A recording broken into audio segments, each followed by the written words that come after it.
All right, so good evening and welcome to Understanding FASD in the Brain with Megan Tucker. Just so everyone is aware, this training is being recorded. So if you're uncomfortable with that, please turn off your cameras for the duration of the presentation.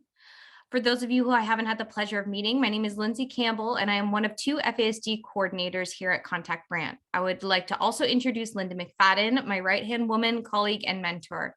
Linda came on as Contact Grant's first FASD coordinator when FASD service coordination was created in 2018. The program expanded in October 2020, and I was hired as the second FASD coordinator. Additionally, we have Laura Miedema, who we are fortunate to have sit on our Contact Grant's board of directors and also take on the role of parent facilitator for the Grant FASD support group. I want to thank you all for participating in tonight's training. I applaud you for joining us after hours, no less, and wanting to expand your own knowledge around FASD. I encourage you to take what you learn from this presentation to build capacity within our community. FASD is a topic near and dear to many of our hearts that is so prevalent yet still so misunderstood. Through my work as an FASD coordinator, I stress that one of the pillars of success is training, and more training, not only for parents and caregivers, but also families, educators, and community partners. So whether this is your first training or your 101st training, we are fortunate to have this opportunity to learn and grow collectively. If you're interested in learning more about FASD or how FASD service coordination may benefit yourself or someone you work with, please reach out to Linda or myself, and we'll be happy to assist. I want to thank Contact Grant, our Grant FASD Caregiver Support Group, and Health Nexus, who have made this training and future training opportunities possible. In terms of housekeeping, I know a lot of us are getting used to the virtual world, but I will go over some brief reminders. Please ensure your mics are turned off for the duration of the training. If you have any questions, please use the chat feature, and I will ask these questions at the end of the presentation to Megan. I will also be sending out the PowerPoint presentation to the email address you registered with on Eventbrite. At this time, I'll kindly ask Laura to lead us in a land acknowledgement. Thank you. We want to begin by acknowledging that the land on which we live and work lies on the traditional lands of the Mississaugas of the Credit, the Anishinaabe, the Haudenosaunee, and the Neutral. As individuals who benefit from living and working on this land, we have a responsibility to continuously educate ourselves and recognize that colonialism is a current and ongoing process. We need to build our mindfulness of our present participation. This includes the recognition of the atrocities of residential schools, including Brantford's Mohawk Institute Residential School. We also want to build relationships that honor the values and histories of Indigenous people. We want to recognize and celebrate our Indigenous communities that we have the opportunity to work with and learn from today. Thanks, Laura. So I just wanted to introduce, I'm fortunate enough to introduce Megan. So our presenter tonight is Megan Tucker. She's been in the disability field for over 20 years, 14 of those years working specifically with FASD. She graduated from Grant MacEwan as a Rehabilitation Practitioner, then studied Humanities at the University of Alberta. She is currently the training coordinator at the Lakeland Centre for FASD, as well as a Prevention Conversation Facilitator for the Lakeland Metis Network.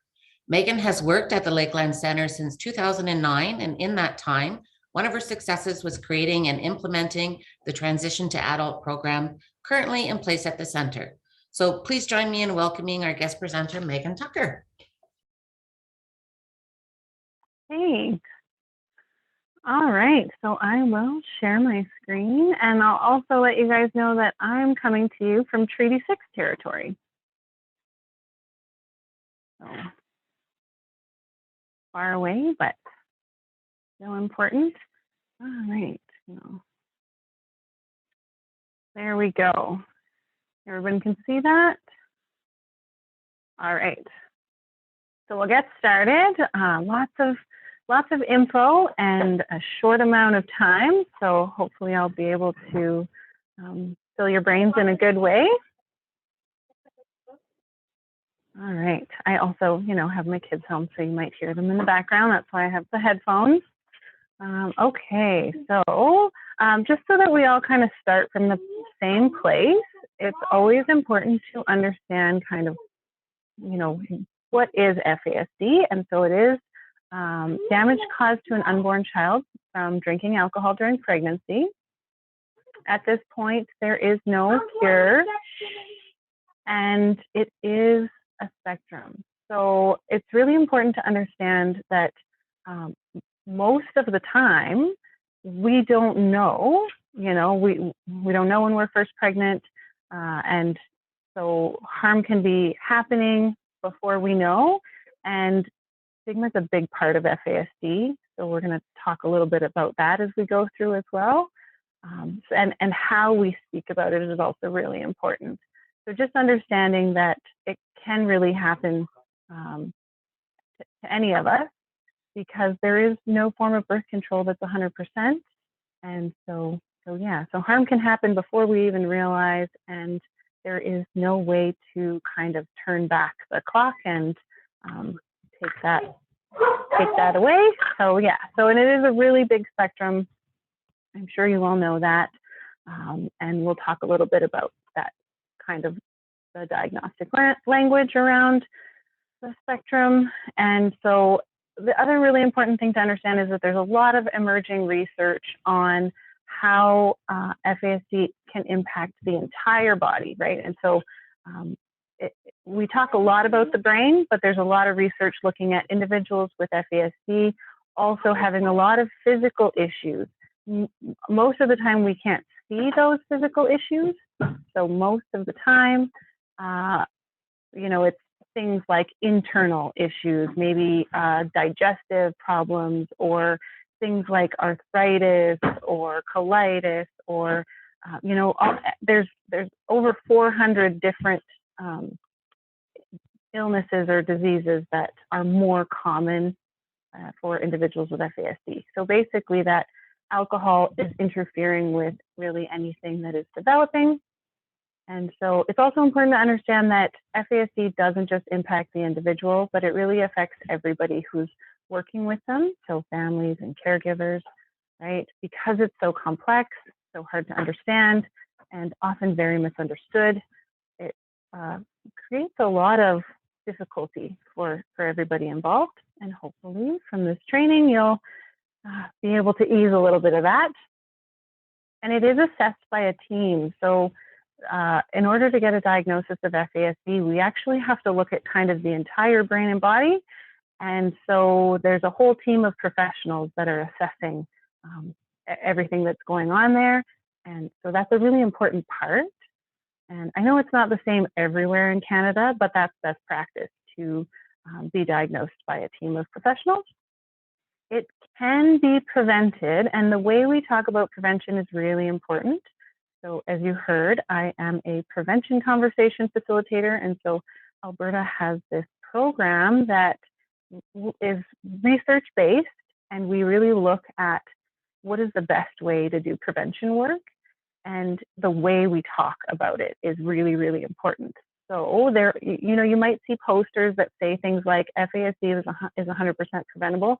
We don't like those posters. Those posters create stigma because, like I said, there's no form of birth control that's 100%. And so it really can happen without us realizing it. And so we want to change the way we speak about that, because yes, it is preventable. If you're not drinking or not having sex, but in our society, we know that those two often go hand in hand. And so it's important to really, talk about it in a way that it can happen to anyone. And so, and also FASD can be helped through supports, and resources and supports are available. And so that's a really important thing, because we talk about that it's not curable. We talk about that this is like a lot of brain-based issues, and then that can be really difficult for people hearing that. But we need to recognize that there are resources and supports available. And when we utilize those resources and supports, we can make a difference in outcomes. So I just want to kind of go over a little bit of the language, because a lot of people get confused. So early on, when the research was kind of first happening or first being acknowledged, because of course we can go back to, the 1800s, there was researchers finding that alcohol caused harms, but nobody really wanted to listen to them. And so in 1973 is when we first really started accepting research around the harms of alcohol, but it was really early research, and it was actually looking at children born to women who had addictions. And so it was noticing kind of the more extreme end of the spectrum, really recognizing that what happens when there's a lot of alcohol consumption. But as we kind of carried on with our research, we started to realize, oh my gosh, there's a huge spectrum. And so then we created names in Canada especially, but in the US also, that kind of, we were trying to, let people know that it was a big spectrum. And so we kind of had all these different names. And then we started to notice that it was confusing. I've even been in courtrooms where judges have said, I don't know why you're talking about FASD because individual's paperwork says ARND. And so then they dismiss it because they think it's not as bad. But actually, alcohol-related neurodevelopmental disorder is actually the most common diagnosis that we see, or we did see within this diagnostic language.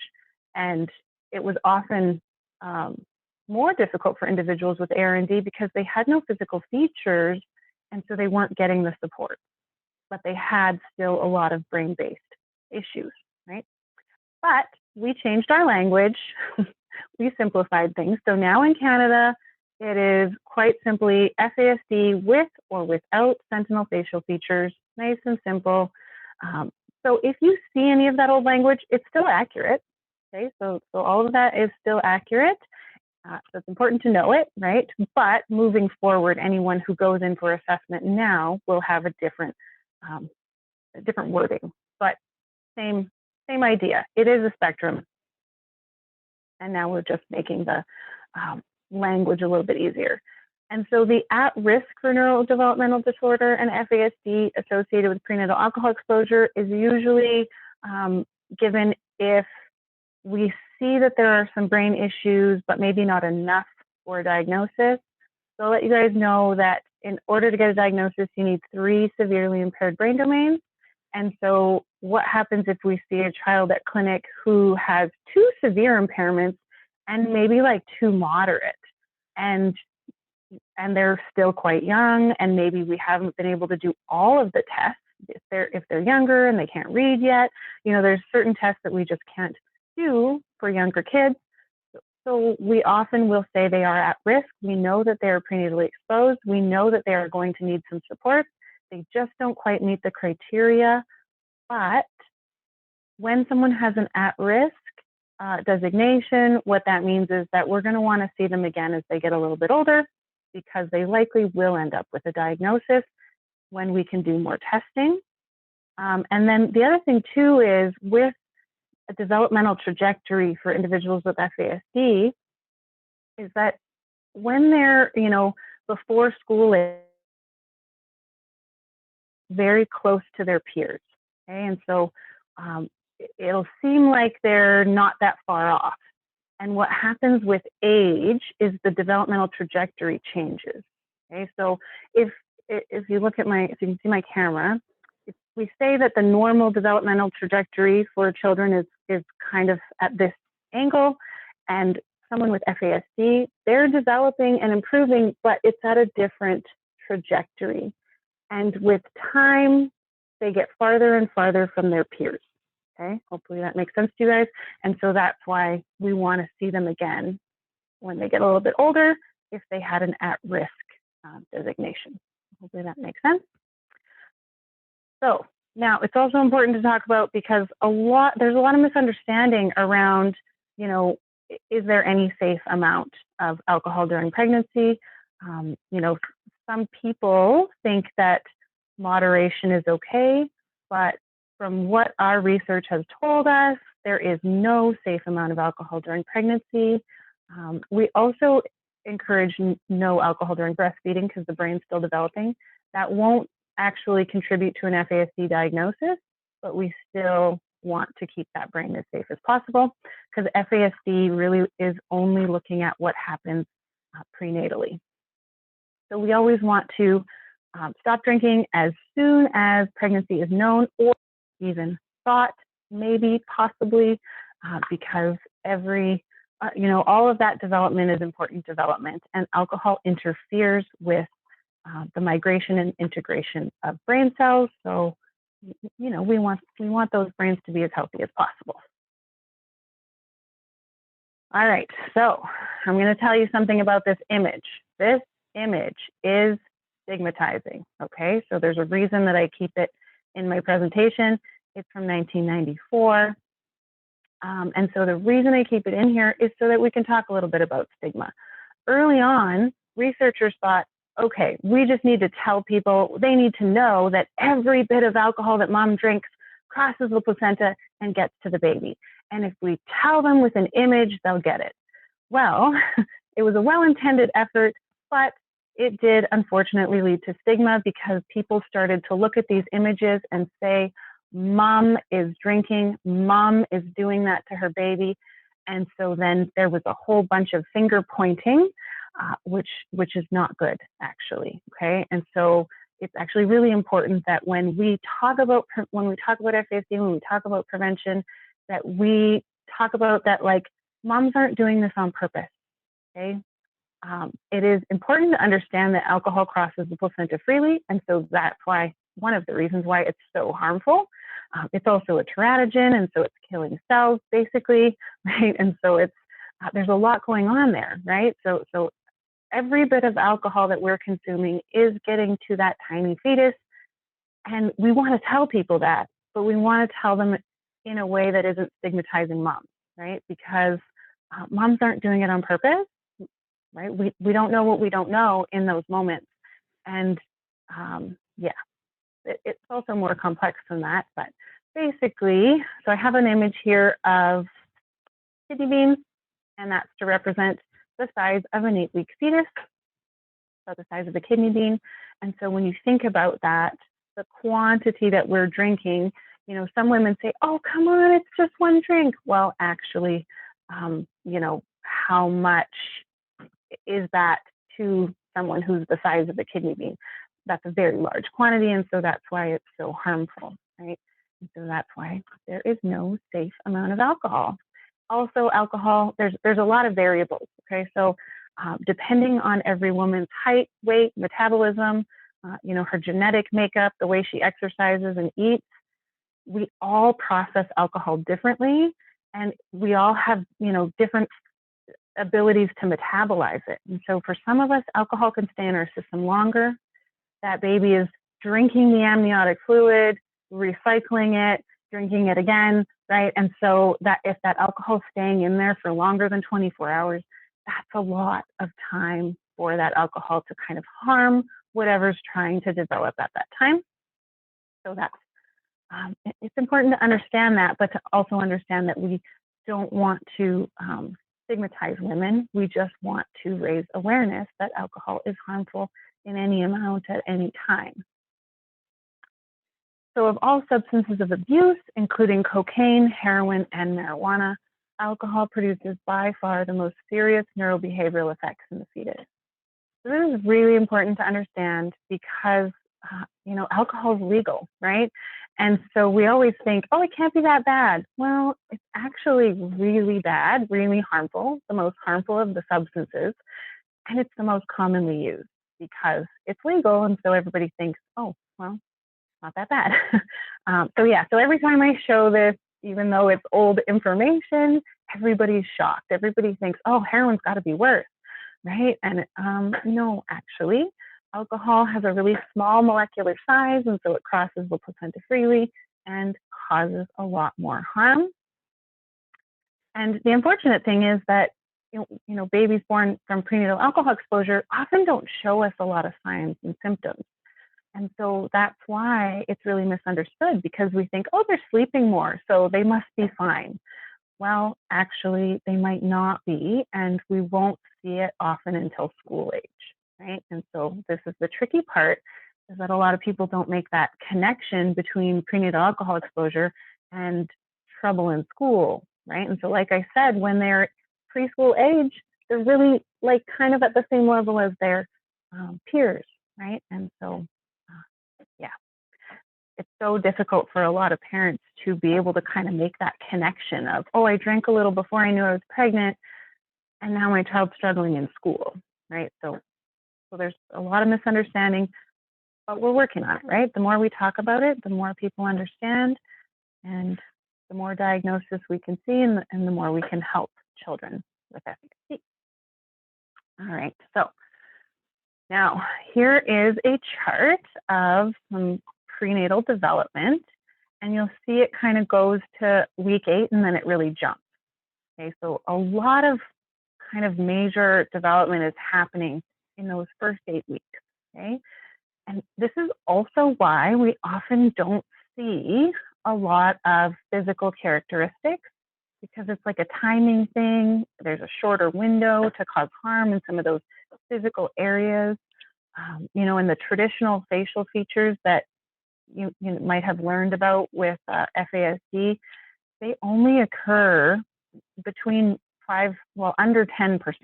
So we used to say 5%, but now research has said that maybe 7, 8 as we collect more data. But basically less than 10% of individuals with FASD will have those facial features that are associated with what we used to say, you know, when we used to say FAS. Yeah, so, but really what we need to understand is that we're not going to see those physical signs and symptoms very often, because over 90% of the time, FASD is a hidden disability, okay? Here's the important thing about this chart. If you look at this top line, the central nervous system, it is developing all through pregnancy, and that includes the brain. So this is why we see so many brain differences in children with FASD, because anytime there's prenatal alcohol exposure, there's always some part of the brain developing. And so there's always some opportunity for harm somewhere in the brain. And so what that creates is a really complex and complicated disability, because we don't see it, but we see a lot of kind of issues that are brain-based, right? So those often look like behaviors. That's what we see as a symptom. And so often kids who, you know, if we don't know that they were prenatally exposed to alcohol, they can be labeled as a behavior problem, or, you know, but actually those behaviors are symptoms of brain-based disabilities. And so that's what we need to understand, that that's what we're looking for. We're looking for symptoms, and we don't want to blame the child for having symptoms of a disability. So in Alberta, we've done some research. Alberta has been really leading the way in a lot of FASD work, which is awesome. And so we actually looked at, you know, kind of how many women are drinking. And in Alberta, we're about 80% of women in childbearing years. We did redo this research down to age 15, and it's still around 80%, unfortunately. So majority of women are drinking, and 61% of pregnancies are unplanned. So, and I'll also tell you, in the rest of Canada, it's more around 70%. So Alberta's a little bit high for drinking. But yeah, so 61% of pregnancies are unplanned.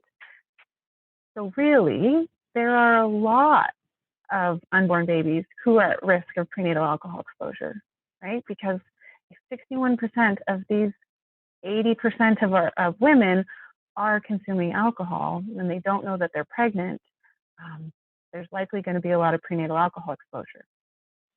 So our current, you know, our national kind of statistics tell us that 4% of the population has FASD, but I would venture a guess it's probably higher, because that's, you know, estimate research.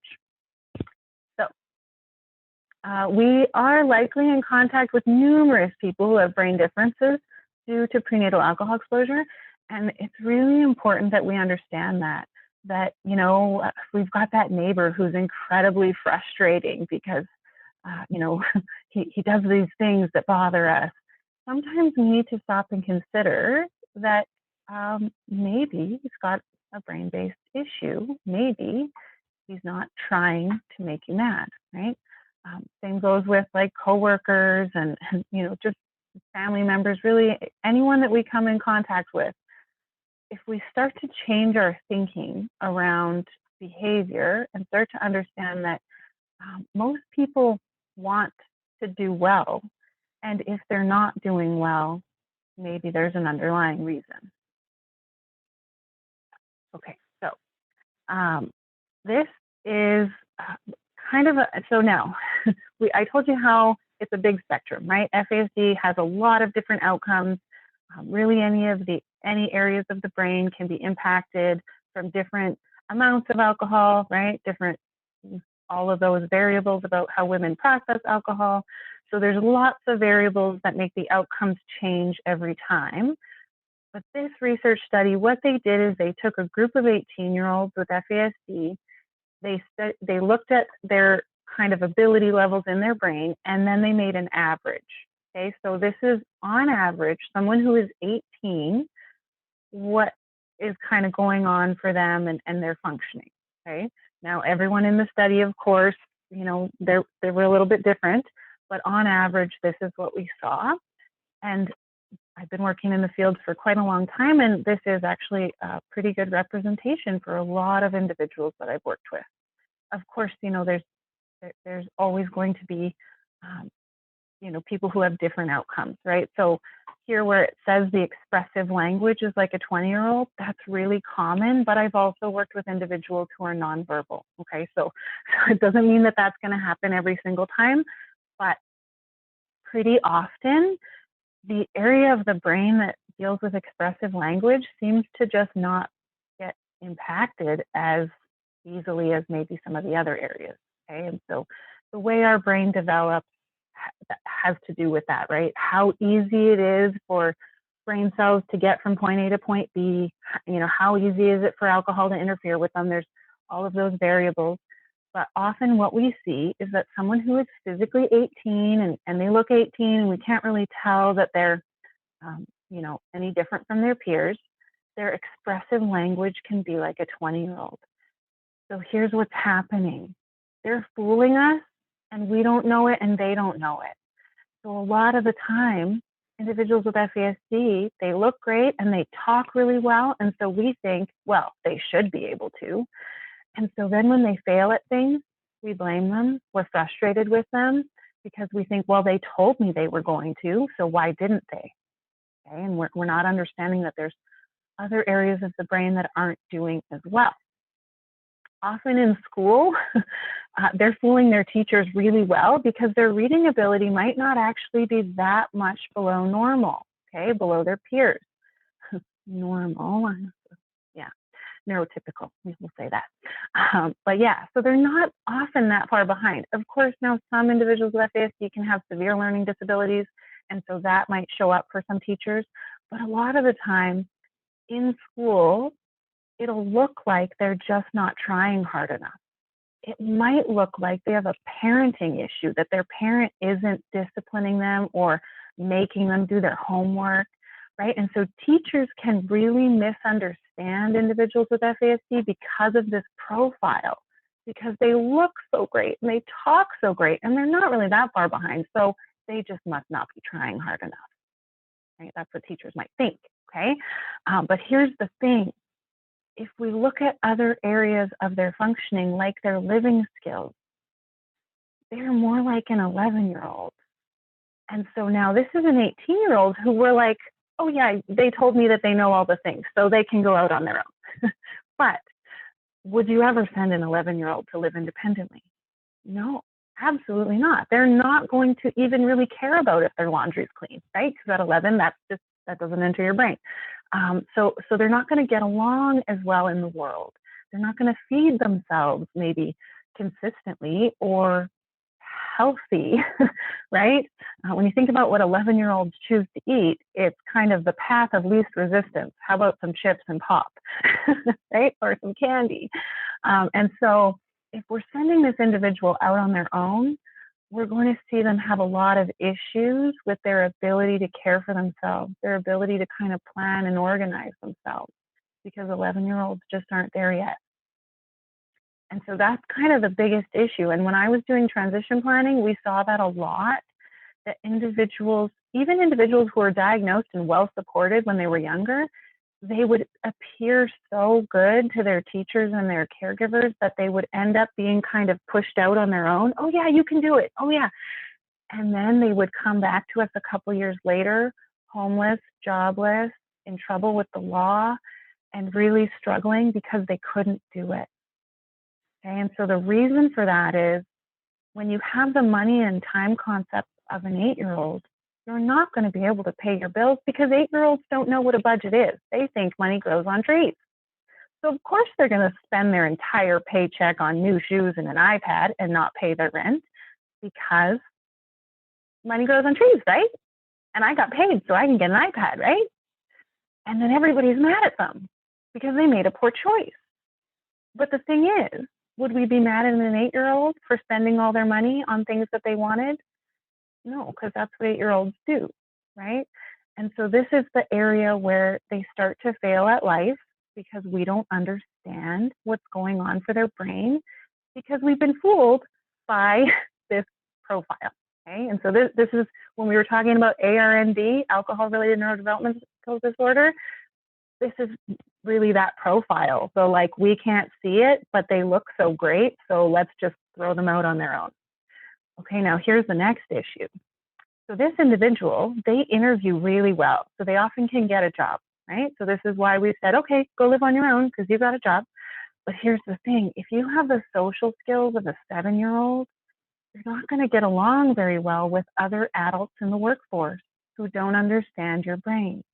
And so they're going to come across as immature and, you know, they're going to have a lot of interpersonal conflict in the workplace because if you're socially 7, working with a bunch of adults, but you look and talk like you're older, everyone's going to be frustrated with you.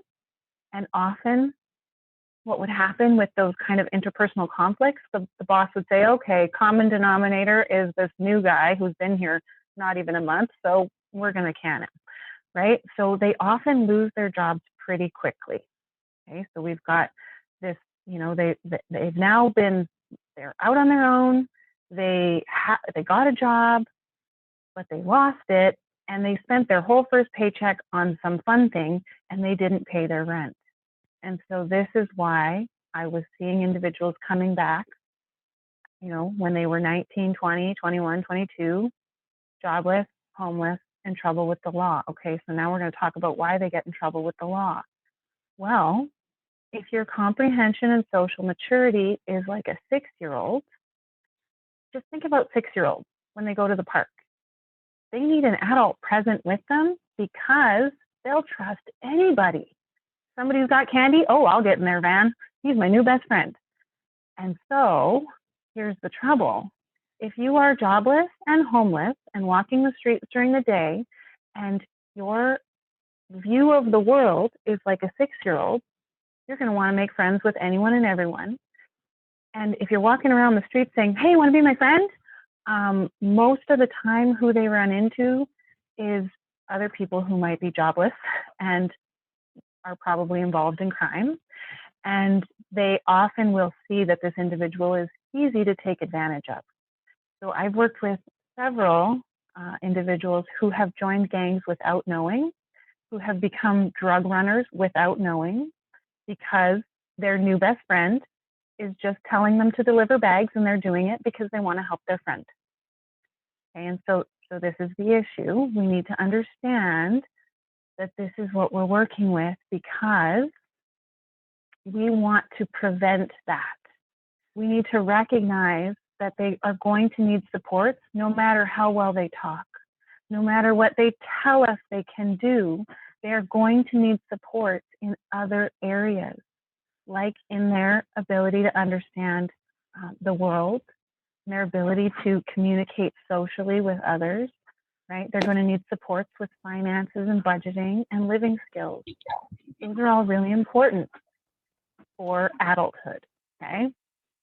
And so I know most of you have younger kids, and so the reason I share this is more preventative, so that we can recognize that they're probably going to fool us at times. We're going to think that they're more capable because they are in some ways, right? They have some great strengths. There are areas of the brain that aren't affected. right? Because there's going to be times where we didn't drink, and during that time, the brain develops really, really well. And so we've got this individual who's got great strengths alongside great deficits. So that's kind of the struggle. I think somebody might be unmuted. I'm getting a little bit of feedback. Thank you. Yeah, so really important to understand that even if they're great in some areas, we always need to make sure that those supports are set up for the areas where they struggle, because those areas of the brain have been impacted by prenatal alcohol exposure, and they're not going to be functioning properly, right? If that area of the brain didn't get built, we can't expect it to function. Okay? Even though they're really good at other things, we cannot expect that they're going to be able to do it all, right? And so if we know that there's FASD, we're going to know that they need support lifelong. Okay, so now I want to talk to you guys about some of the primary performance issues that we see. And actually, I should have updated this. So if you look at the CAN FASD Common Language Guidelines, it's important, like we're changing our language. And so we used to say invisible. Now we want to say hidden, because yeah, there's some reasons behind that. We won't get into it. But yeah, so I'll change that. All right. So the first most common thing that we see is issues with executive functioning. Okay. And so the reason for that, executive functioning is located in our frontal lobe, and our brain starts developing at our brainstem. Okay. So our brain is starting from back here, and all of those brain cells are traveling up and forward. Oh, calling things out as I hand talk. So yeah, so this frontal lobe is kind of that farthest distance for brain cells to travel, and so it is the most commonly impacted from prenatal alcohol exposure. So what does that mean for the individual? Well, they're probably going to have difficulty with things like planning. Okay, so when they wake up in the morning, what's the plan for the day? They might wake up and not know the plan, and so they go back to sleep. And then we're mad because, well, you have school. Well, I didn't know that, right? And so if they don't have the ability to see into the future, like that's what our frontal lobe does, is the ability for abstract thought and the ability to see what's coming, that's really important. And a lot of individuals don't have that. So they can't plan, they can't predict, they don't know what could happen if, right? So what happens if I make this choice? I don't know, let's try it and see. And so we see a lot of impulsivity because they really don't know what's coming next. And it's a guess every time, okay? Every time. Okay, and also organizing, okay? So being able to organize themselves, their thoughts, can be very challenging. To be able to know, oh, what are all the things I need? What's the most important thing, right? So you might have a list of tasks for them, and they might look at that list and see at the very bottom of the list, oh, video games. I'm going to do that one first, because their brain can't prioritize. They have no idea that the first thing on the list is most important. They don't know why it's most important because they don't see the consequence of not doing it, okay? And so they're not going to prioritize. So we have to help them prioritize. So we want to make sure that they get the important stuff done first. Then we can say, okay, now video games, of course, can be on your schedule, but let's make sure all the important stuff gets done first. Sequencing, right? So being able to know, what do I do first? Do I brush my teeth or eat breakfast, right? Or do I get dressed first, or do I have a shower first? Well, they're going to get really frustrated if they get dressed and then realize they have to take a shower.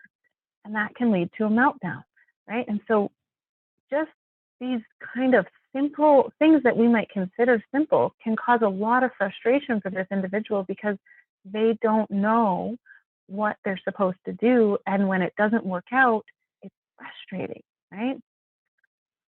So they can also have issues with initiating, like, what do I actually do first?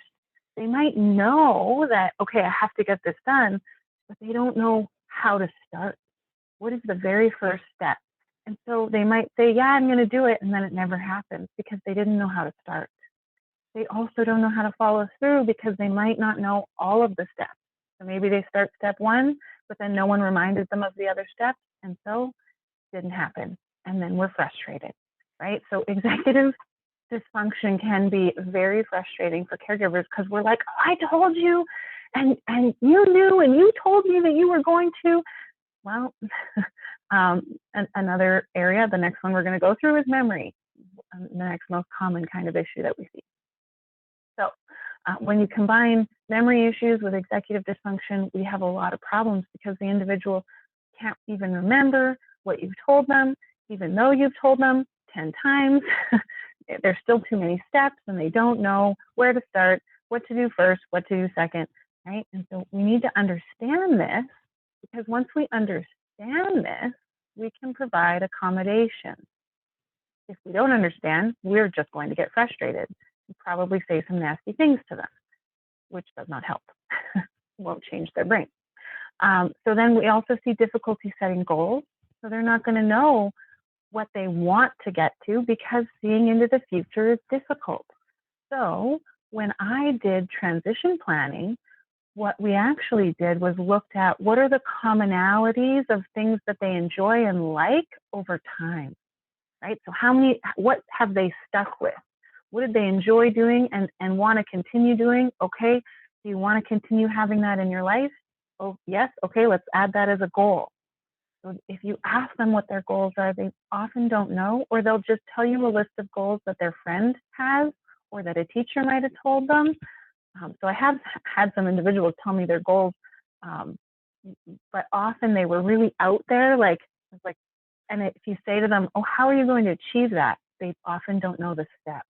So even if they say they have big goals, they don't always know the steps, right? They can't break it down because they're often just repeating what someone told them. Oh, you'd be a great lawyer because you argue all the time. And they're like, oh, my goal is to be a lawyer. Well, do you know what it takes to be a lawyer? No. Okay. So that's part of the issue. Setting goals can be really difficult. Complying with contracts. Oh my gosh. I don't know how many times I've had principals make students with FASD sign a contract saying, I will never do this again. 5 minutes later, they break it. They have no idea what they're signing. No idea. They're just making you happy. They're like, oh, you want me to sign it? Okay. They don't know what that means. And when you add impulsivity to the mix, they can't prevent themselves from not doing it again, because whatever led them to do it the first time, it likely made sense to them. So they're probably going to do it again. So if we want them to not do it again, we actually need to put preventative mechanisms in place, figure out how to get in their way from going down an old pathway that caused them trouble. Being on time. So time is an abstract concept. Does not make sense. It is passing right now. You can't see it or touch it. So for a brain that doesn't understand the abstract, they're going to ask you, like, constantly, when are we going? When are we going? When are we going? You're like, in an hour. And then they'll ask you 5 minutes later, when are we going? They don't understand time. And so using things like timers, schedules, like visual schedules are really helpful so they can see it. Having a picture of the clock next to it, using a digital clock is your best bet. Analog is going to be painful to teach them. Okay, so just save yourself some frustration and go with digital. Yeah, and so adhering to a schedule, if it's not clear and simple, they might struggle with that as well. And so all of this information is adapted from some work from Diane Melvin. Diane Melvin is great, so I definitely recommend her book. So here's some strategies. So we want to write down the plan, make it as easy and simple as possible. If you've got a 10-page daily plan, that's too much. That's overwhelming. They're not going to look at it. Okay, so we have to make it really clear and simple. We want to break it down into kind of different areas. And so what I often recommend is a binder that has tabs with daily activities. Okay, so if you have a morning routine, we have a little tab that says morning, and then you can have a picture chart of what to do first in the morning. You can even have it in the clear plastic pages. You can use a dry erase marker so they can check it off as they do it. Okay, because if they also have memory issues, then they won't remember if they've done it or not. They'll think they did it. Maybe they're remembering from a different day. and they'll swear up and down, I brush my teeth, I swear. And you're like, well, let me smell your breath, because, right? And oh, well, it smells, so we're going to have to do it. So yeah, they're not going to remember if they did it or not. And so we need to just make it really easy and simple for them.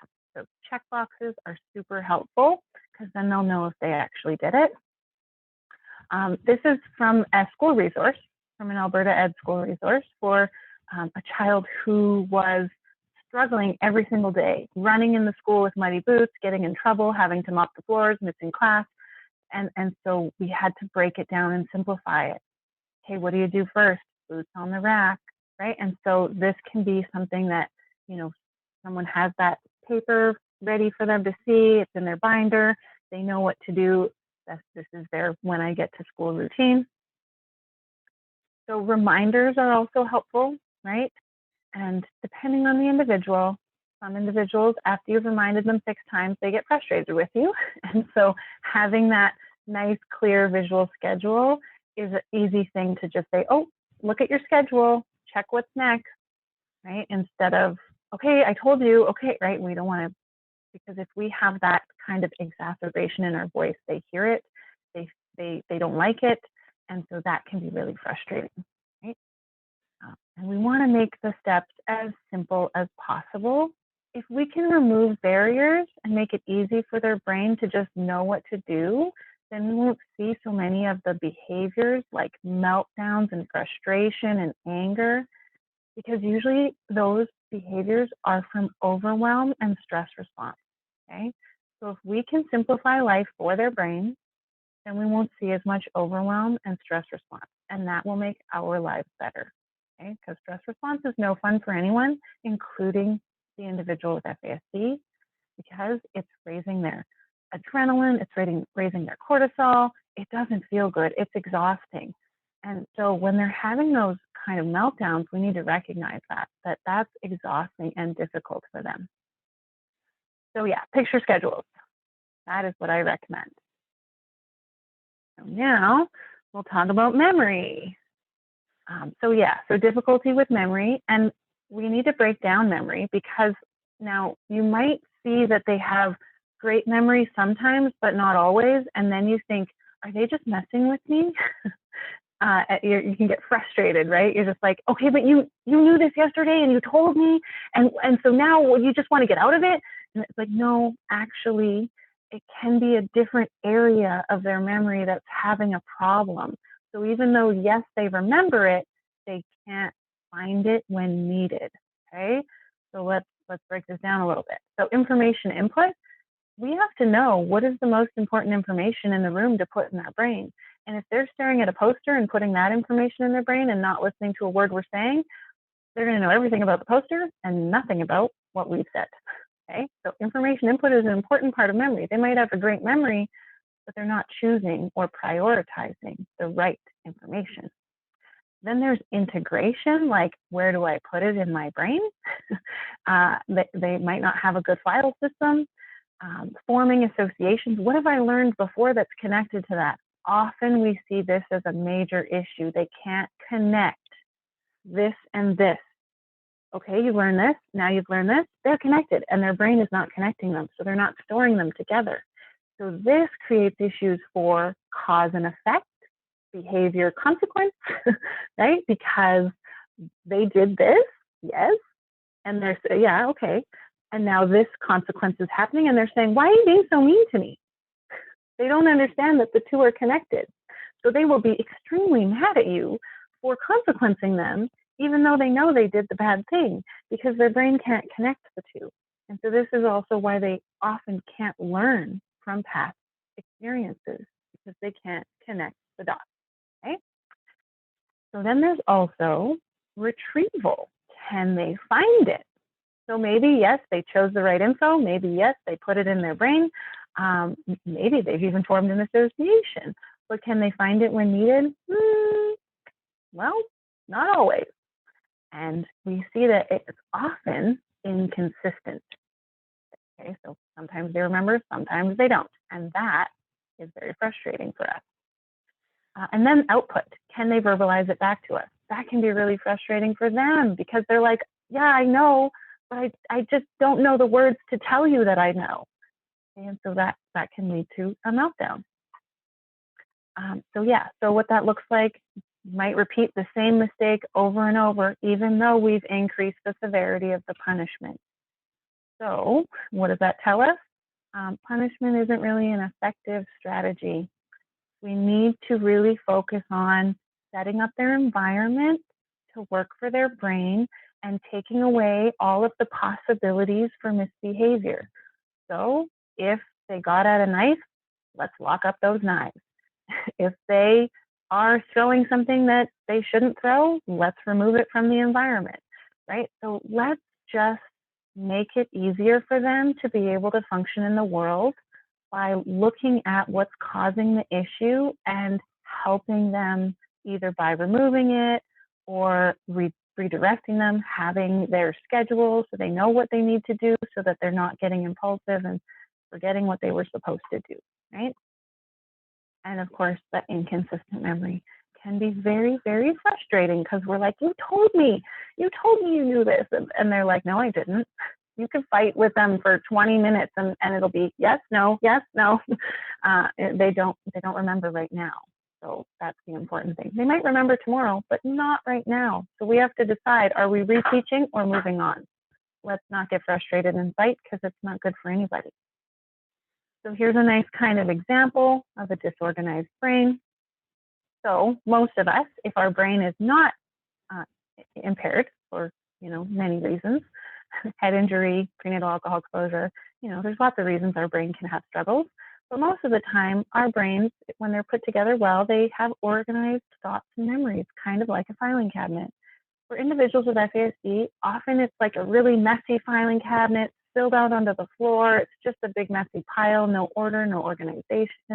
And so this is why they can't always find the information that they need, because it's like sifting through looking for a needle in a haystack, right? So sometimes the information they need is at the top of the pile and yay, we taught them and yay, they know and everybody's happy. And sometimes it's in the middle of a messy pile and they can't find it and then we're frustrated. So we just have to understand that disorganized brain is not them doing it on purpose to frustrate us. It is just that too much information got piled on top and now they can't find what we're looking for. So some strategies for memory difficulties. So reminders, again, can be helpful, right? But having it written on a schedule that's visual with pictures is kind of our best go-to. And removing things when they're done, okay? Because I've worked in school settings also where if you don't cross off that you've done this activity, you'll have a kid fight with you for 5 minutes. We didn't do that yet. Yes, we did. No, we didn't do it. Yes, we did. So let's have them cross it off so they know it's done and we can't see it anymore, right? So having them participate in the making of the schedule, in the crossing off of the schedule is really helpful for their brain because often they don't remember very easily. And if we can get them involved in a multi-sensory way, they're more likely to be able to remember. Okay? Multi-sensory is one of your best tools for a lot of reasons. Okay, so we also want to have a clear, concrete plan for what to do instead of discussing what not to do, because if we're filling their brain with all the unimportant don't, and then they forget the don't, we're in trouble. So let's focus on wording it in the positive. This is what we're doing. Here is the plan, right? So word it in the positive and let's forget about all the don't. Let's just make sure that everything is structured so that they can succeed, okay? And also things like, providing clear direction of how to behave and modeling is also really helpful.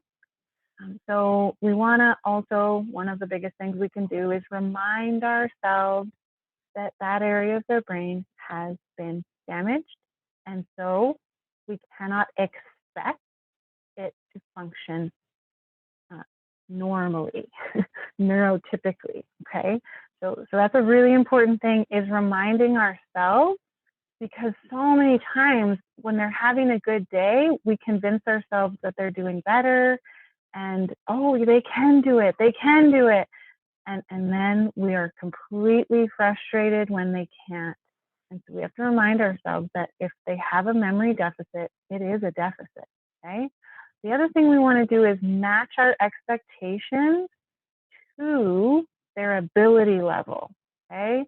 So we need to look at kind of developmental ability versus chronological ability, okay? So we don't want to expect them to be age appropriate if their brain is younger in certain areas, right? And so we have to match our expectations with their ability level.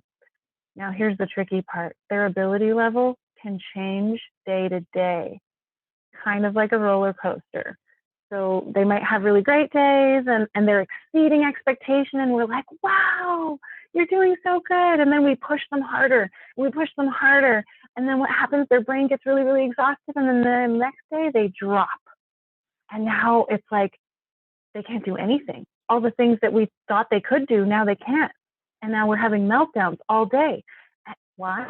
Because we pushed their brain. So here's the tricky part. We have to kind of rein ourselves in when they're having a good brain day. We don't want to overdo it. And I know we often think like, okay, they're doing so good, let's push in another assignment. Well, if they're exhausted, the next day they're not going to function as well. And so we're going to see a lot of behaviors because now their brain is overwhelmed and exhausted and it can't. Okay, so we don't want to have these big valleys and peaks. We actually want the roller coaster to be smaller. And so if we maintain kind of a level of expectation that we know that they can typically meet, that's better, right? And when they exceed, great, praise them, wonderful, but don't push because we don't want to exhaust that brain, okay? Once it gets to capacity, then we're at meltdown zone, okay? So we just have to kind of understand that. And also, if they have a memory deficit, don't expect them to remember things, okay? So sometimes we have expectations inside of us that set them up for failure, okay? So we have to keep ourselves in check to say, you know what, I know that there's a memory deficit. I saw it on the paperwork. And even when they have good days, I still have to remind myself that there is a deficit and I'm not going to expect them to remember. I'm going to have everything written down. I'm going to have the schedule made. And then we're not setting them up for failure and we're not mad at them. Okay, so just kind of understanding those brain differences is a huge part of how we provide supports and accommodation. Also, if they've done something wrong and gotten in trouble, don't expect them to not do it again, even if you've given them a consequence, because remember, consequences don't make sense. They often can't connect them. So if they've done it once, we need to expect that they're going to do it again. Whatever made it make sense the first time will happen again. And so let's be preventative, okay? Let's get in front of it. All right. So the next area that we see pretty often is impaired judgment. So they're going to have difficulty with decision making, difficulty differentiating safety from danger, friend from stranger, or fantasy from reality. So they might be like, oh, this looks like a good idea. And actually it's not, right? Like my nice little picture. Yeah. So really we have to recognize that they aren't going to see into the future where things will lead them. They're also not going to be able to figure out who's a friend and who's not. And so this is why we need supervision and guidance that matches their developmental age, not their chronological age. Just because they're 15 doesn't mean they can walk the streets alone, okay? And I know that they'll be frustrated when we say no because their friends are allowed to, but we need to set up some really appropriate and healthy boundaries and structure and guidance that matches their developmental age. And so remember that chart shows us that developmentally, kind of their social cognition is often much younger. And so that's what we want to set up for like supervision and guidance. Okay, so So we want to make sure that they have good supervision and guidance, because they will end up just being friends with anyone. And that can lead to some problems, right? The other thing here is we have this thing called source monitoring. Okay, so our brains usually have the ability to monitor the source of the information that we have. Okay, so usually we're like, did I watch it? Did I hear it on the news, or did somebody tell me, or did it actually happen to me? We can tell those apart, right? Sometimes we're tired and we're like, did I hear it on the news, or did someone tell me? We know that's an outside source. Okay, that is source monitoring. Even if we're not perfect at it, we still know it's an outside source. Individuals with FASD often don't have good source monitoring, and so all of the information in their brain, including stories from their friends and stories from TV, they may think that it's theirs. They remember it, so it must have happened to me, and so they might tell you false stories. So here's the tricky part. We actually, one year, we brought in there's like a sexual assault center in our area, and they wanted to do presentations, so we brought them into our summer camp. Well, that was a big mistake, because as soon as one kid disclosed, they all disclosed. Oh, that happened to me. Oh, that happened to me. Yeah, really problematic. Okay, so we don't want them in group settings where people are like disclosing bad stuff, because then it becomes their story too. And then we can't tell if it's true or not. And then we have to go down that road of like, oh, now we got to do an investigation because this kid says it happened, and they swear up and down, because they can't source monitor. So they don't know if they did it or if it happened or not to them. It's just in their brain, so it must be theirs, right? And so this is important to understand. This is also why we need appropriate supervision and guidance. We need to make sure they are with people who are going to talk about appropriate things. We want to keep them involved with positive peer groups and social groups to really encourage those kind of like really whatever's in your area, but like things like Girl Guides and Scouts and stuff like that, where you know that there's parental involvement, where you can be a part of it. It's a huge thing, because they're going to need supervision with social interaction for a lot of reasons. And so if we can involve them in those positive groups where parents are normally a part of it, it's normalized to have parents involved, right? And so that's a good thing. That's what we want to teach them all through their younger years. Okay. We also want to talk to them about that their brain might not always tell them the truth. Okay. So teaching them about storytelling, because they can be great storytellers. They just don't know if it's true or not. And so if we can start talking about that at a young age, that, sometimes our brains come up with stories. They're not ours. They're just make-believe, but they're fun. And so to be able to teach some differentiation over time can be really helpful, right? Oh, that's a great story, but it didn't really happen to you. So instead of, because sometimes what happens is their friends will say, you're a liar, and they're not intending to lie, okay? They are telling a story that's in their brain. We call it confabulation because they don't realize that they're making it up, that it's not theirs. But it's really important to have that kind of adult and parental involvement and guidance to teach them that not everything in their brain is theirs. Okay, so this is a tricky one, and supervision is your best friend, right? Making sure that they have that. And just remember that the stories they tell might not be entirely based in reality. So if there is something, try to always get, another witness, because we don't know if their brain is being accurate or not. And if they have a memory deficit on top of impaired judgment, now what happens is they might fill in some blanks. So they might be telling you what really happened. They forgot a piece. And then their brain just says, well, what makes sense? And they plop something new in there. And once they tell it, it's the new reality. And they don't even realize that they're making it up or telling a lie. So we just need to kind of understand that. Tricky, very tricky. Okay, so now abstract concepts, okay, time, money, and math. We talked about a little bit of that with our frontal lobe.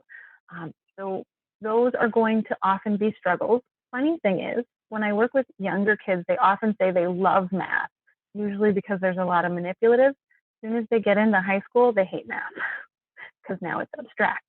Okay, so you'll see that they love math when they're young, they hate it when they're older, and it's all about how complicated it gets. Okay, so we just need to know that this is probably going to be an area of struggle, and so we want to advocate for life skills classes if we can, right? Classes that are going to give them real life opportunities to go grocery shopping, to circle the flyer, to add it with a calculator, right? Like some real life planning can be really, really helpful. And they're going to need a lot of repeated opportunities to learn these things. So I encourage you to also do it at home. Make a store, put price tags on the things in your cupboard so that when you run out, they can say, oh, we're out of this. Okay, let's write it on the list. How much money is it? And then when it's time to go to the grocery store, let's add that all up and let's figure out how much we need. If we can teach those skills from an early age, it's going to be easier for them once they are older. Okay, so we want to involve them in those kind of opportunities early on, and things like laundry, right? So like pick one thing at a time, give them a lot of time to master it, and then we can move on to, okay, well, we've got the budgeting thing, we can keep that going, and now we can add in, let's start doing some laundry, and let's focus on that for a while, right? So if with time, they're struggling with time and understanding how much time is left and they're asking you 20 times, use a timer, set an alarm. Visual timers are really helpful. You can get the app, like there's lots of different apps that shows the countdown, okay? So then they don't have to ask you 20 times, they can just keep looking at the visual timer, okay?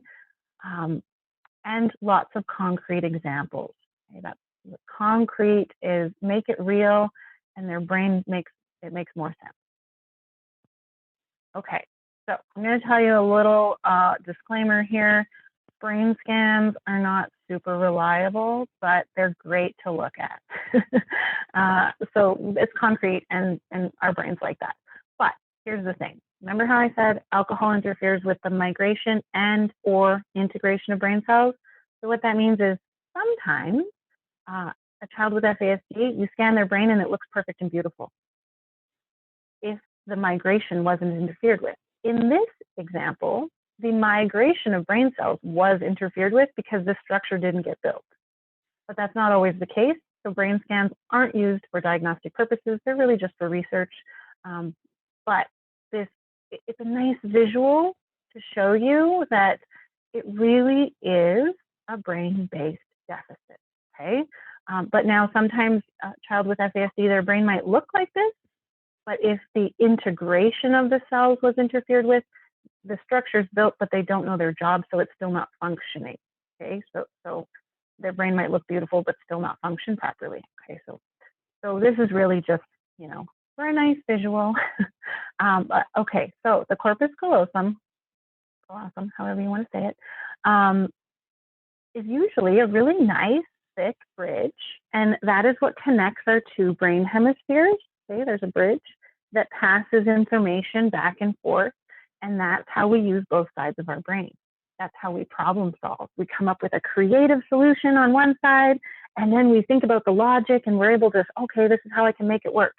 Well, if this structure is not functioning, we cannot expect the individual to be able to use both sides and connect the dots and go back and forth, okay?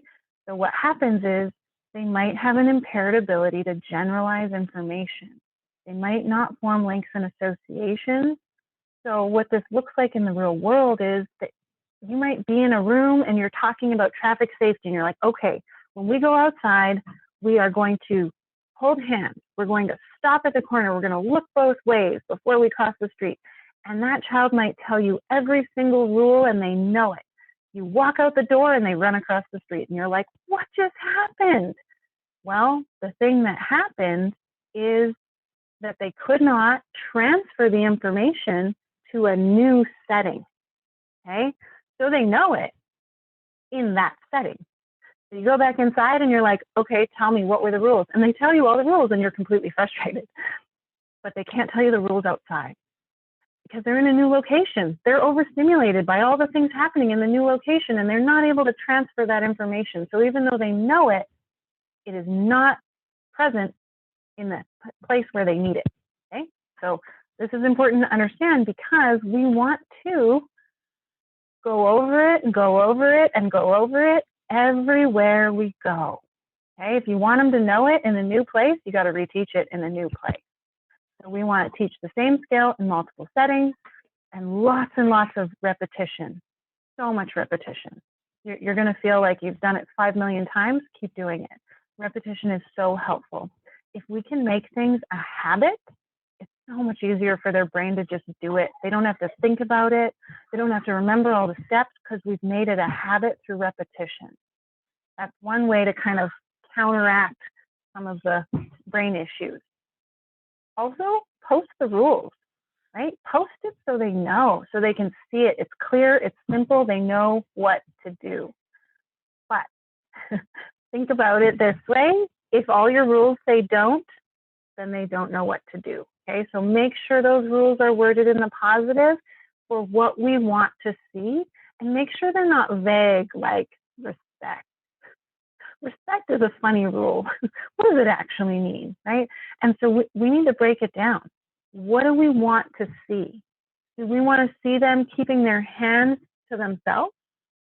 So the rule can be, keep your hands at your sides. Keep your hands in your pockets, right? Whatever it is that we want to see, write it down so that they know what to do, okay? So just making vague rules like respect and listening, what does that mean? Maybe they're listening to the cricket noise that they hear outside and they're not listening to you, right? And so we have to be really clear with what we want with our expectations, okay? And also remember, don't set those expectations too high, okay?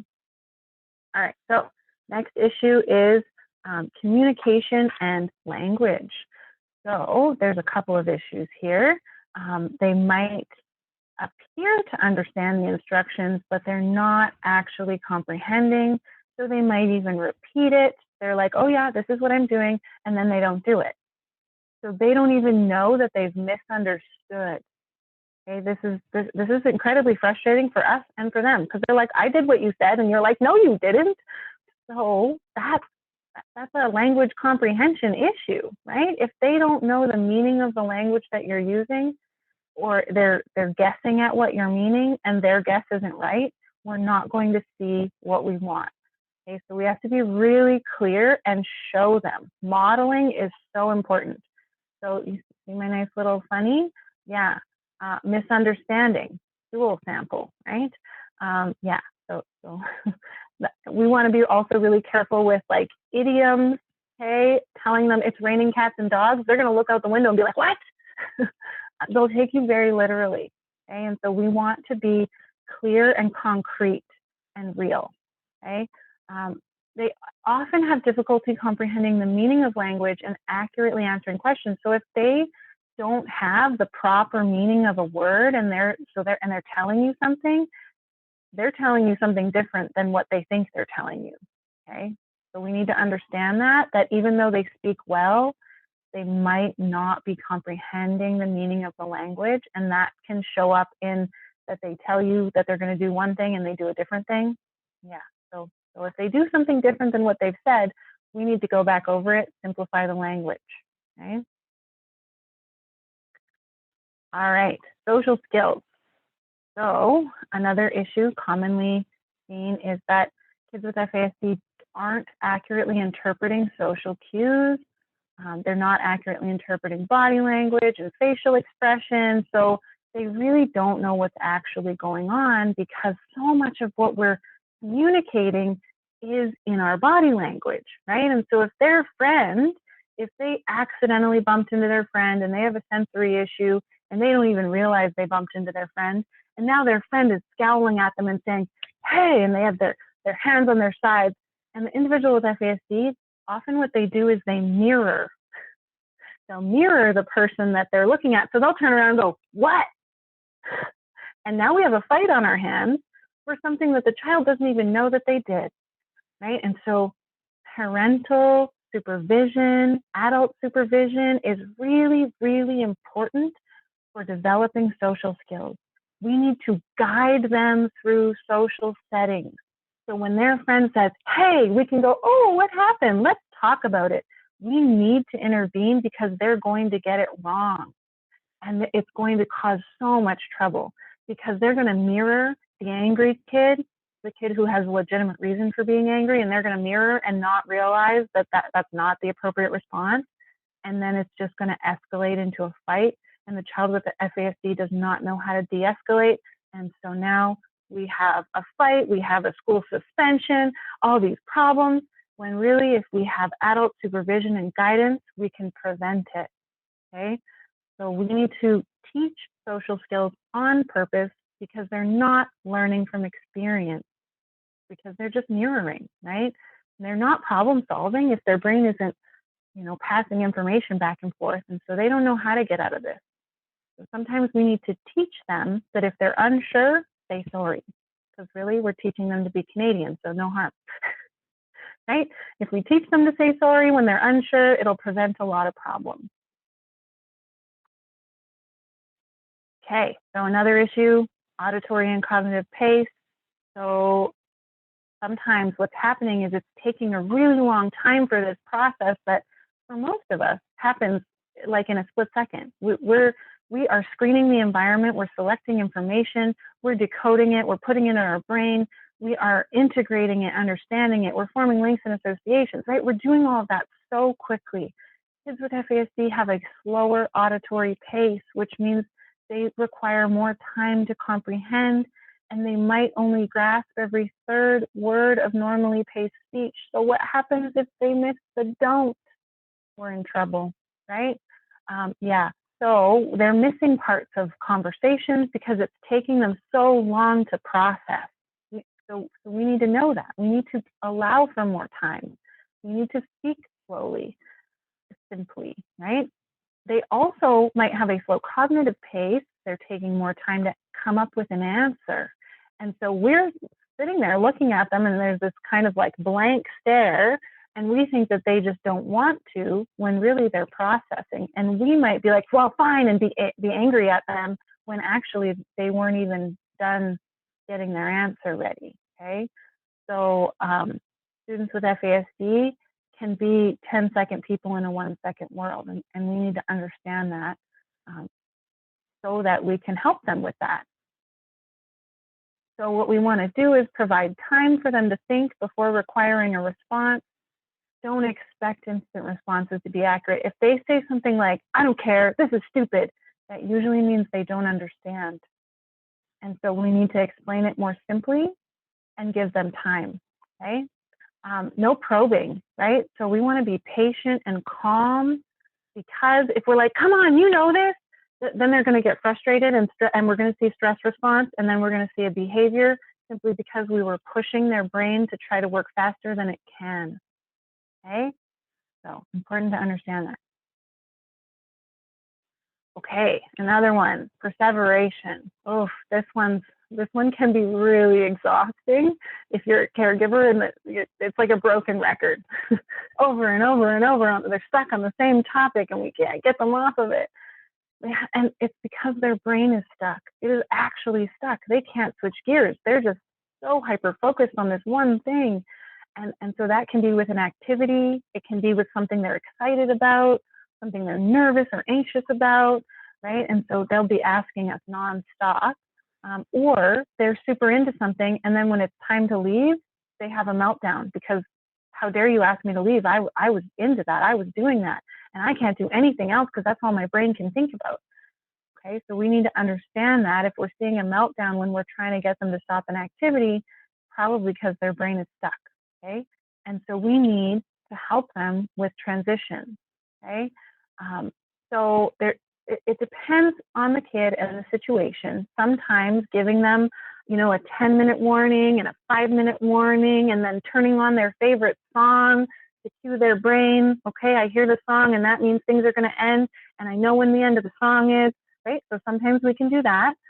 But if it's like a topic and they're stuck on it, sometimes what we need to do is change the subject completely, right? If they're like, when are we going swimming? You said we're going swimming. When are we going swimming? When are we going, right? And they just won't stop. Then we need to say, hey, what are we having for supper tonight? And they're like, I don't know. Oh, what should we have? Right? Like completely switch them to something completely different or their favorite song. Oh, hey, what's your favorite song again? Oh, now they can talk to you for 10 minutes about something completely different, and we've got their brain off of the thing they were stuck on and kind of annoying us with, right? So those are a couple of strategies. Providing lots of notice before change, depending on the kid. Some kids need lots of notice. Some kids, if you give them too much notice, they're going to perseverate on that. When is that happening? When is that happening? And you're like, 10 days. Why did I give you 10 days? No, right? So we learn, right? We learn our kids and what their kind of brain needs are. So try lots of notice. If they perseverate on that, okay, let's try less notice. And you'll kind of get that sweet spot, but it takes noticing. Being a caregiver for someone with FASD is like being a detective. We are paying attention to all the little things so that we can figure out what works for their brain, what makes them the happiest, what's the easiest for them to understand, okay? Reminders that change will occur. If they're gonna have a new teacher for a day and we know that doesn't go well, maybe we just keep them home, right? So if the teacher calls and says, I'm going to be away on Thursday, okay, you know what? Instead of having them have meltdowns all day, we're going to just plan that they stay home and we're going to do fun stuff, right?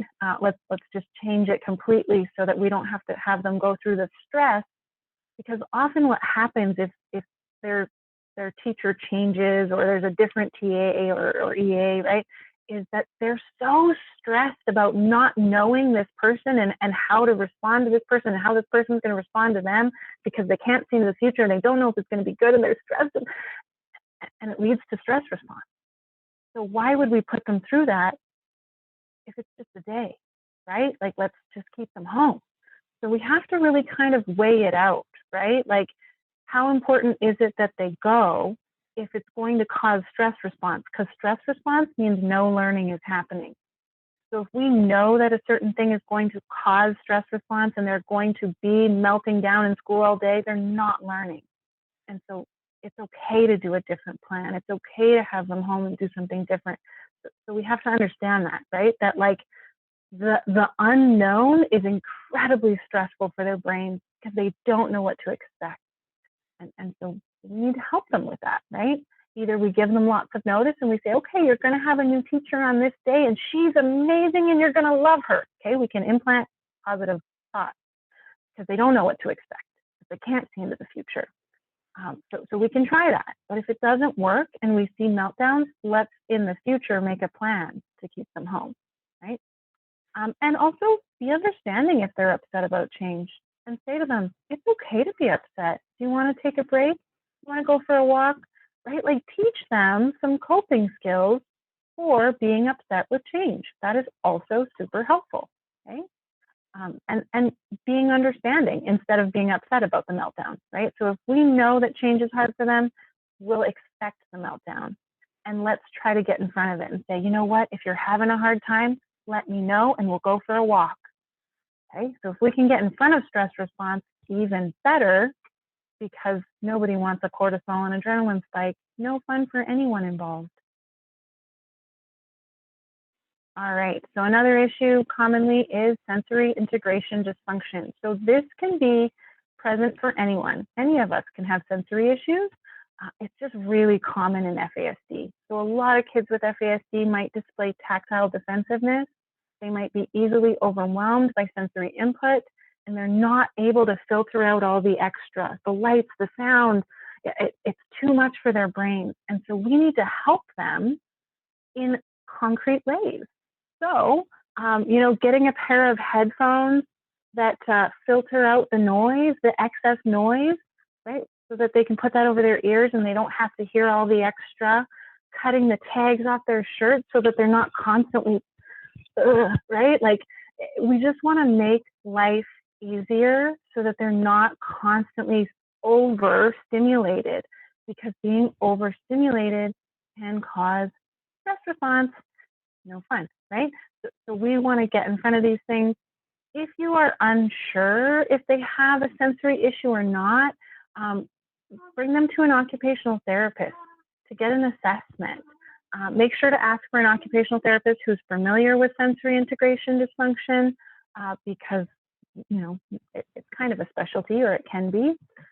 So yeah, we want to really pay attention. I also have an example of a kid who was struggling in the afternoons in school, did great in the morning, could not sit still in the afternoon, and was just like a pest, roaming around the classroom, bothering other kids, couldn't sit still. And the teacher was like, what is going on? He's great in the morning. He sits, he listens, it's fine. And so we went into the classroom, we paid attention to the environment. Sure enough, it was the garbage can. The garbage can was too close to his desk. He didn't know how to verbalize it. He couldn't stand it. And so he walked around, got away from it, right? He was meeting his own needs, getting away from the overstimulation. So we took the garbage can, put it out in the hall, and everything was fine. So if we can take care of sensory issues, we can actually reduce a lot of behaviors and aggression. Okay, so really important to figure out what our kids' sensory needs are. They can be over or under reactive also. So they might be under sensitive to pain, and they might not tell us when they're hurt, and they might not wear a coat when it's -40, and they're like, I'm fine, because they don't feel it, or at least their body's not telling them. So that sensation isn't getting to their brain, okay? And so it can go either way. It's still important to address that need, right? All right, so impulsivity coupled with the inability to predict outcomes, they often act first, and then afterwards they say, oh, I shouldn't have done that. And we get so frustrated. We're like, if you knew, why did you do it? Well, no, they didn't know. They saw it after the fact. That will not prevent them from doing it again, because in the moment, they will not remember where it led them last time. And so even though they may have said to you, oh, I'm never going to do that again, they probably will, right? Because inconsistent memory, not forming links and associations, okay? So really important to know that if they've done something impulsive, let's try to get in front of it and prevent it next time. So provide instructions for what to do with spare time. Let's prevent impulsivity altogether if we can. If we keep them busy, doing things they enjoy, working on their strengths and interests, they're less likely to do something impulsive, okay? Lots of modeling, showing them how to behave in certain settings and multiple locations is also helpful. And just remember that idle time with no direction can be a recipe for disaster because their brain does not know where their choices will lead them. Here's an example of a young, curious brain who had some idle time. It's my niece. But yeah, her dad, he was literally had his back turned for 2 minutes. And this is what happens with young, curious brains, okay? So this is why I say plan the day, have the schedule written down with pictures so they know what to do, because young, curious brains are young, curious brains, right? And they will get into whatever is interesting. Yeah, the way he found her, she was going, because she was eating the flower. Yeah, okay. We're getting there. Oh my gosh, I'm just about there. So what happens after years and years, if we do not understand these brain-based issues and we misinterpret them, and kids are constantly getting in trouble for, why didn't you do that right? You told me you were going to, why didn't you listen? You were lazy, you're lying to me. If this is the messaging that they're hearing for brain-based deficits because we didn't know, because they were hidden disabilities, what happens over time is that negative feedback really begins to wear on their self-esteem and their self-worth. And they don't understand why they've done things improperly. They really are doing the best they can with what they've got. Okay, so what happens is if we're not getting it, we will see those adverse outcomes, like I told you in that picture about homeless, jobless, and in trouble with the law. It happens when we don't meet those needs and we don't understand those brain-based difficulties. Things get worse for them. They get frustrated, they get anxious because they're always in trouble, and they become resistant, argumentative. Why should I even bother? I'm going to get in trouble anyway. They appear not to care, they shut down. They're kind of like, screw this about life. Okay, so if you've got kids who are in that stage, I want you to know that it is possible to turn it around. Okay, but this is from misunderstanding brain-based hidden disabilities. So yes, there's a lot of adverse outcomes, and if we're seeing these, it's usually because they're misunderstood. We have not met their brain's needs, and so we need to start meeting their brain's needs, okay? So what can we do? Well, we need to look for the positives. We need to look for what their strengths are, what they can do, what they're interested in, so we can engage them in searching for their talents, because we know that there are strong parts of the brain. And if we can focus on those strong parts and continue to build them, brain plasticity is possible in the regions of the brain where prenatal alcohol did not interfere with brain development. Okay, so there's some regions that we can grow and expand, and they can do better and better, and that is so, so helpful. We also want to search for possibilities in the community for individuals to participate and contribute in positive ways. Once we start a positive cycle, it often continues. There's lots of positive characteristics about individuals with FASD. Here's just a few. Now, in unsupervised environments, some of these can be seen as bad, like trusting. They might trust anyone if we're not present, right? So these are great qualities when we have appropriate guidance and supervision, okay? So there was a small research study done years ago that I read about, where they took a group of kids with FASD and had them, they took two groups, and they tested their academic ability at the beginning of the study. And then one group was given tutoring in the areas where they struggled academically, and the other group was able to play games and have fun and do things they were good at, like hands-on stuff, okay? At the end of the study, only one group went up in academic ability. It was not the group that was tutored, okay? So here's what we learned. Basically, we need to work on the areas that are doing well, because that's where we're going to have the most impact. So if we can have them spending as much time as possible doing the things that they're good at, they're going to do better and better, and it's going to give them a sense of fulfillment. It's going to make them feel like good, whole people who belong in the world. If we're constantly saying, you need help, you need to work harder and do this, and right, and always focusing on the deficit areas, they start to feel like they can't and they're no good. And so this is where we need to put our energy, is into the areas where they are good and they can continue to grow and learn and do better. And there's some fringe benefits. Being recognized for your strengths helps you develop self-confidence. It encourages positive interactions, and it also helps prevent substance abuse. If we feel good and fulfilled in our lives, we're not searching to fill a void. It helps build resilience. When things get tough, we can remember the things we're good at if we've been repeating them over and over and over, okay? And it builds self-esteem. So that's where I encourage caregivers to spend the most of their time, is focusing on strengths and building them continually. If there's something they're good at, put it in their schedule every day so that they can keep doing it. So here's some tips. If you don't remember all the things I said, keep it simple. Ask them. Ask questions. Ask them, what do you need from me? What would help? Because sometimes they have really good answers for us. Be organized for them. Communicate using concrete language and examples.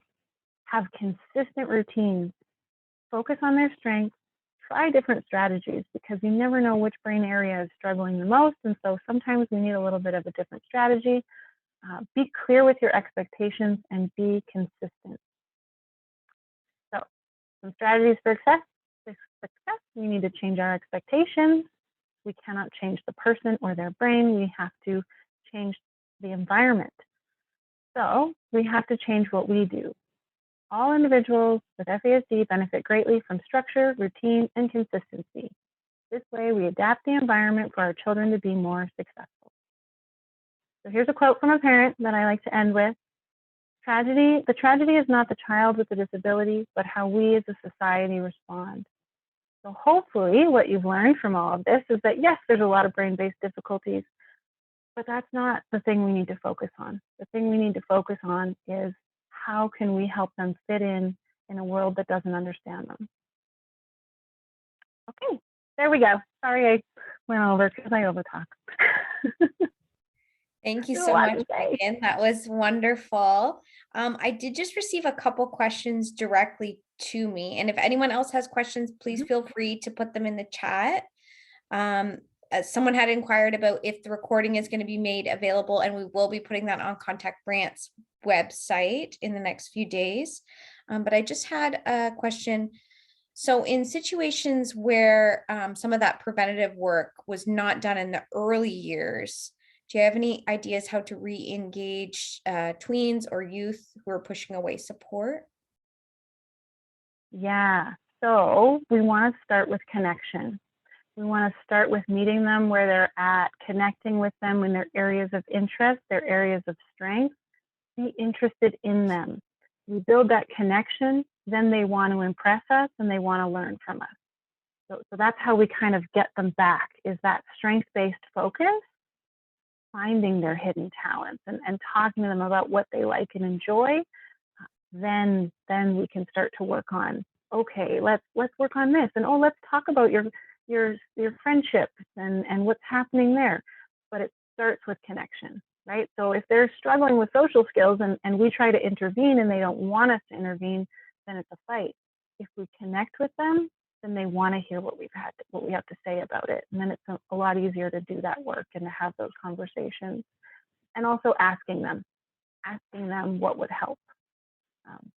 I've done that where I start working with someone who's 15, 16. I've never met them before and they've come from a really traumatic past.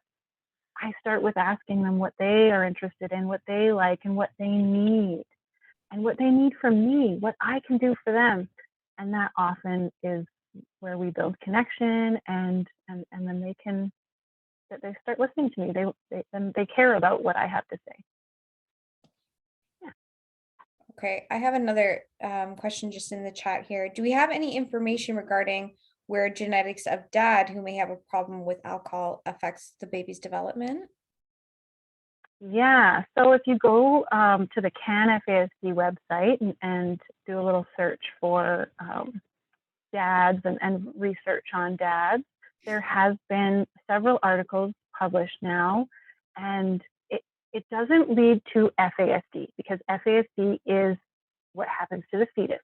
But what the research is showing us is that alcohol-exposed sperm does lead to less, kind of outcomes that aren't as good as a control group. Okay, so when you look at a group of kids who did not have alcohol-exposed sperm or eggs, and then you look at a group of children who were born from alcohol-exposed sperm, we see that the outcomes are lower across the board. But it's all over the map and inconsistent and really hard to pin down. And so there hasn't been any official, basically it's like we're doing more and more research, so there hasn't been an official statement. But I have actually talked to Audrey about we should start working on that, because there's been enough research that we probably should start making an official statement that dads, to have the healthiest babies possible, should stop drinking 3 to 6 months prior to conception, because it does show some varied outcomes. And so it's like, yes, it's lower, and now let's say there's also prenatal alcohol exposure on top of that.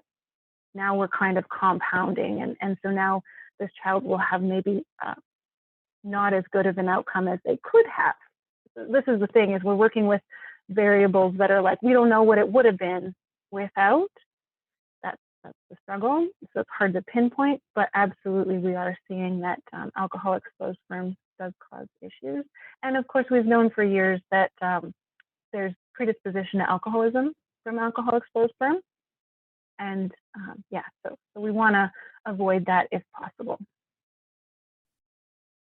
Another question I have is any recommendations on how to communicate some of the ideas you discussed with the school when they do not see the issues in that environment specifically? Yeah, schools are tough.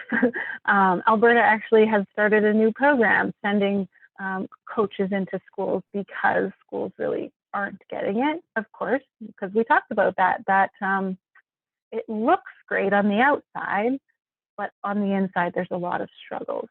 And so I would encourage sharing things from CAN FASD, right?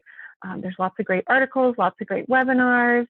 You know, there's also good information from Jeff Noble. Like sharing some information is a helpful way, because sometimes schools don't want to listen to us as the caregiver, because they're like, oh, we know best when it comes to education, right? Like that's what professionals do. Just like doctors don't want us to tell them things, right? That happens. And so we want to share information from credible sources, and CAN FASD is a great resource. But also, like, to even, you could take that slide from this presentation of the picture with the varying brain, right? So they're 20 with their expressive language.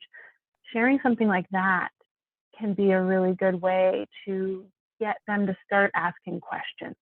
Oh, I didn't realize that, right? And so start small and then add in, you know, so don't send them like 20 articles at one time, because they're never going to read it.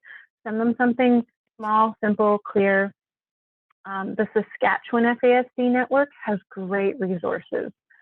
If you go to saskfasdnetwork.com or just search Saskatchewan FASD network, they have a whole like school resource, and within the school resource is a chart, a one-page chart that shows kind of like behavior and you know, what does it mean? What's going on for the brain, right? And so that can be a nice, simple, like just share that one pager. That's what I recommend, is just like one small thing at a time. Yeah. Okay, I'm getting a lot of thank yous in the chat. Just a question for myself, actually, because we do have you next month again for FASD and harm reduction. Can you kind of just give a little spiel about what that looks like and get people excited for that training as well? Yeah. So harm reduction. So harm reduction is something that's used in addiction typically, right? So looking at, okay, if you can't stop using, how can we reduce the harm? How can there be less harm? So choosing cannabis over alcohol is less harmful, right? So think that's where harm reduction comes from. But harm reduction with FASD is looking at, how do we reduce the possibility of those adverse outcomes that I showed you today, right? And there's things like self-harm, suicidal ideation. Those are much more common for individuals with FASD. And so the harm reduction presentation really focuses on, how can we deal with those things as they come up, and how can we also be preventative, and right? So if we are starting to see self-harm, like, what does that mean, and what can we do, and how do we reduce the harm? Because if they're doing it, it's filling some kind of need, and so we might not be able to completely end it right away. So we have to start with a kind of slow progression of, how can we have less harm, and how can we deal with the underlying issue? And yeah, so kind of looking at that. The adverse outcomes and how to be preventative, basically. Wonderful. Yeah. Okay, I'm not seeing any other questions. If anyone wants to throw anything in there last minute, otherwise I will throw it to Linda to take us out. Oh, here we go. Look, I had the FASD network. Yeah.